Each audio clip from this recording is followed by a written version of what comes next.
Hello students. तो हम पढ़ रहे थे आपका chapter number 3 fibres to fabric. ठीक है, तो हमने एक्टिविटीज़ रीड करी थी और फाइबर्स के बारे में पढ़ रहे थे कि किस तरह से यार्न से जो थिन स्ट्रैंड्स हम निकालते हैं, दैट इज़ योर फाइबर्स। ठीक है, so let's start the next remaining chapter.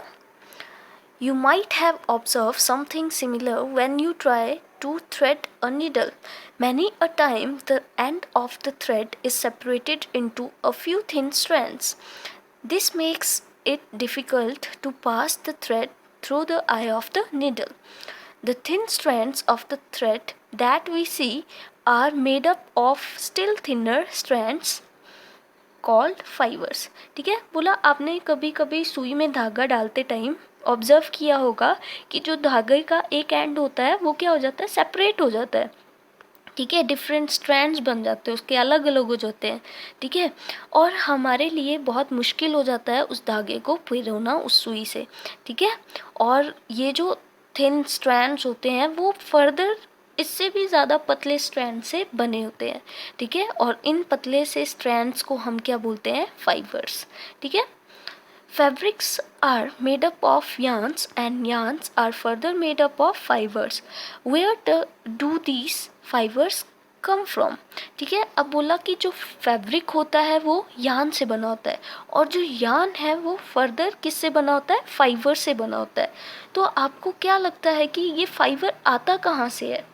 ठीक है, सो the fiber of some fabrics such as cotton, jute, silk and wool are obtained from plants and animals. These are called natural fibers.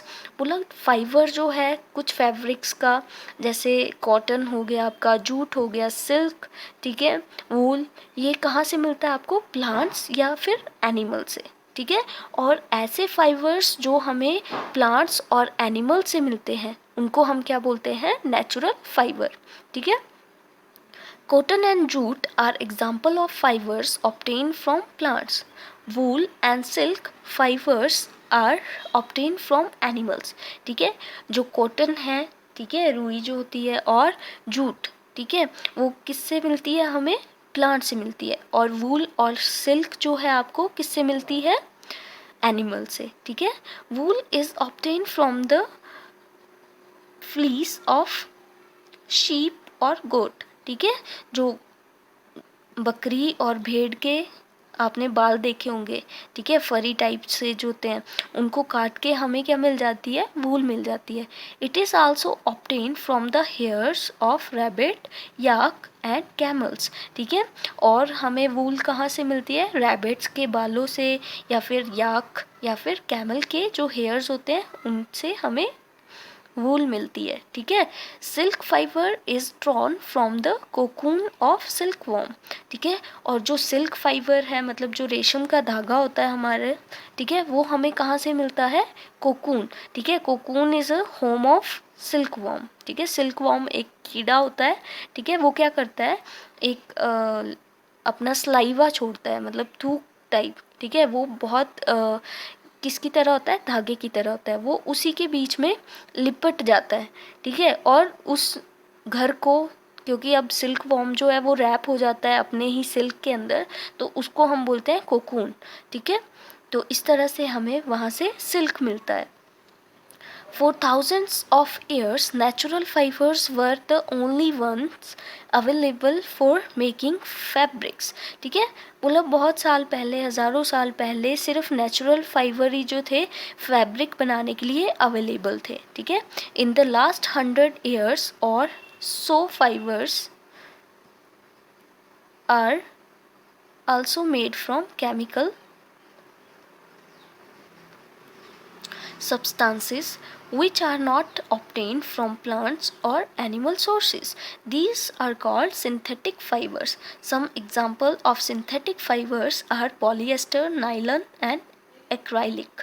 ठीक है, अब बोला कि पहले तो काफ़ी साल पहले, हज़ारों साल पहले सिर्फ हमारे पास नेचुरल फाइबर ही थे, जैसे वूल, कॉटन, सिल्क और आपका जूट. ठीक है। लेकिन अब 100 साल से पहले या कभी जब हमने डेवलप करना शुरू किया, जब हमारी जो ह्यूमन बीइंग्स थे उन्होंने डिफरेंट सर्च की, तो उन्होंने क्या किया, केमिकल सब्सटेंसेस से भी ये सारे जो फाइबर्स हैं निकालना शुरू कर दिया। ठीक है। और जो फाइबर्स हमें मैन मेड होते हैं, ठीक है, जो केमिकल सब्सटेंसेस से बनते हैं, ठीक है, ऐसे फाइबर्स को हम क्या नाम देते हैं, सिंथेटिक फाइबर। ठीक है। और जो प्लांट्स और एनिमल से मिलते हैं उनको हम क्या बोलते हैं, नेचुरल फाइबर्स। तो हमें यहाँ पे टाइप्स ऑफ फाइबर पता चल गए। ठीक है। टाइप्स ऑफ फाइबर मीन्स हमारे जो फाइबर्स हैं 2 काइंड्स के होते हैं। ठीक है। आइदर नेचुरल जो कि हमें प्लांट्स और एनिमल से मिलते हैं, या फिर सिंथेटिक। सिंथेटिक मतलब जो मैन मेड होते हैं, या केमिकल सब्सटेंसेस से हम उनको खुद बनाते हैं। एग्जाम्पल आ गए आपके पॉलीएस्टर, ठीक है, नाइलन एंड एक्रेलिक। ठीक है। आप अपने पेरेंट्स से, अपने मम्मा से पूछ सकते हैं कि हमें बताओ नाइलन का क्लॉथ कैसा होता है। ठीक है। तो वो आपको बता सकते हैं, या पॉलीएस्टर, ठीक है, एक्राइलिक किस तरह से होता है। ठीक है। तो आज के लिए सिर्फ हम इतना ही रीड करते हैं, बाकी का चैप्टर हम नेक्स्ट वीडियो में रीड करेंगे। ठीक है। So thank you.